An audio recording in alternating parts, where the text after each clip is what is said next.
Are you confuse that इस जून और जुलाई के 2 महीनों में आप कब इन्वेस्टमेंट कर सकते हैं? मैं आपको एक बहुत ही सिंपल सा तरीका बताता हूँ कि जो हमारे स्टार्स हैं ना, ये हमें बताते हैं कि हमें जून में इन्वेस्टमेंट करनी चाहिए रियल एस्टेट में, ये जुलाई में करनी चाहिए। तो मैं आपको उस यात्रा में ले चलता हूँ जहाँ पे आपको मैं पूरी इंसाइट्स बताऊँगा कि क्या हमारे ग्रह बोलते हैं इन दोनों चीज़ों को लेकर। तो सबसे पहले हम एक बहुत इंपॉर्टेंट इसका ध्यान रखेंगे, एक बहुत ही इंपॉर्टेंट प्लैनेट जो कि प्रॉपर्टी से रिलेटेड है, वो ट्रांजिट कर रहा है on 7th of June from cancer to Leo. Now this is very important. जब तक वो कैंसर में थे तो वो डेबिलेटेड थे और अपना इफेक्ट पूरा नहीं दे पा रहे थे। Mars is going to be in Leo. Now it will have a very different impact on the rashi which I am going to tell you now. पहली राशि है जिसके ऊपर ये बहुत अच्छा इफेक्ट पड़ेगा, वो है एरीज की।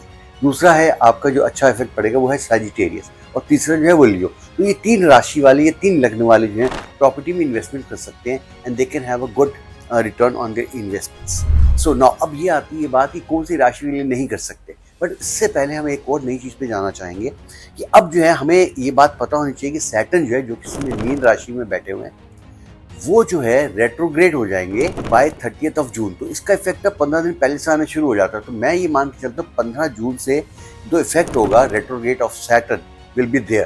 तो उस समय आपने 2 चीज़ों का ख्याल रखना है कि आपने कभी भी किसी इमोशंस में कोई प्रॉपर्टी को बाय नहीं करना, और आपका माइंड बहुत क्लियर होना चाहिए। आपके ना कार्मिक डेट्स का जो क्लाउड है वो आपके ऊपर नहीं होना चाहिए while buying a property at the time when the Saturn is retrograde. So अगर हम प्रॉपर्टी खरीदने की बात करें, जो फर्स्ट टाइम बायर हैं they can buy property in June. तो it is very very simple. Now anybody who is NRI or who would like to invest into retail space or office rented space, then they can buy property in July।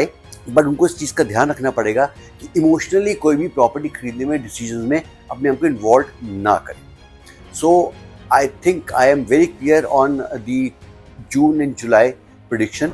सो अब ये 3 राशि कौन कौन सी है जिसमें कि आपको प्रॉपर्टी बाय नहीं करनी है या आपको होल्ड पे रखना है। होल्ड पे रखने के लिए जो है Aquarius and Capricorn, they should understand that they should not be buying any property as of now, but they should visit the old properties जो उन्होंने पहले देखी, तो उनका डिसीजन मेकिंग में काफ़ी इंप्रूव हो सकता है। अब हम बात करेंगे किन्होंने बिल्कुल भी प्रॉपर्टी अभी नहीं खरीदी जून जुलाई में, तो वो आपके आ जाते हैं पाइसेन, दूसरा आ जाता है आपका वर्गो, और जो तीसरा आ जाता है वो है आपका जेमिनाई। ये 3 लग्न वालों को या 3 राशि वालों को प्रॉपर्टी अभी नहीं लेनी है, या उनको प्रॉपर्टी में खरीदने में कोई ना कोई प्रॉब्लम आ सकती है, क्योंकि यहाँ पे ना कार्मिक डेट्स बहुत ज़्यादा है।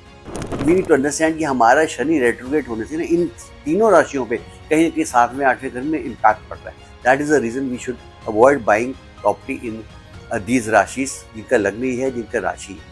आपने इस बात का ध्यान रखना है कि आपने बिफोर बाइंग एनी प्रॉपर्टी, आपने दशा अपनी देखने की कोशिश चल रही है, आपने देखना है कि कौन से प्लैनेट्स कहाँ पे ट्रांजिट कर रहे हैं, और आपने वास्तु भी चेक करना है बिफोर बाइंग अ प्रॉपर्टी जहाँ पे आप स्पेशली रहना चाहते हैं। तो जब आप ये तीनों कंडीशंस को देखते हैं, देन यू एंड आपको पता है कि कौन कौन से ग्रहों की वजह से कौन कौन सी राशि ऐसी है, कौन कौन से लग्न ऐसे हैं जहाँ पे आप प्रॉपर्टी ले सकते हैं, ये प्रॉपर्टी नहीं ले सकते। तो मैं आपको बोलूँगा काइंडली ये हमारे चैनल को सब्सक्राइब करें और लाइक का बटन दबाएं और इसको शेयर करें। अगर आप शेयर करेंगे तो that will help me to grow further. And सबसे बड़ी बात पता है कि इसके अंदर कि जब हम शेयर करते हैं ना, तो वी हैव दैट इंटेंशन कि हम और लोगों की हेल्प करना चाहते हैं। तो जो हेल्पिंग का एक एटीट्यूड है ना, वो हम सब लोगों के अंदर आता है। तो मैं आप सबको बोलूँगा कि इसको प्लीज़ आप शेयर करते रहिएगा और मुझे प्रोत्साहन मिलता रहेगा। Thank you so much.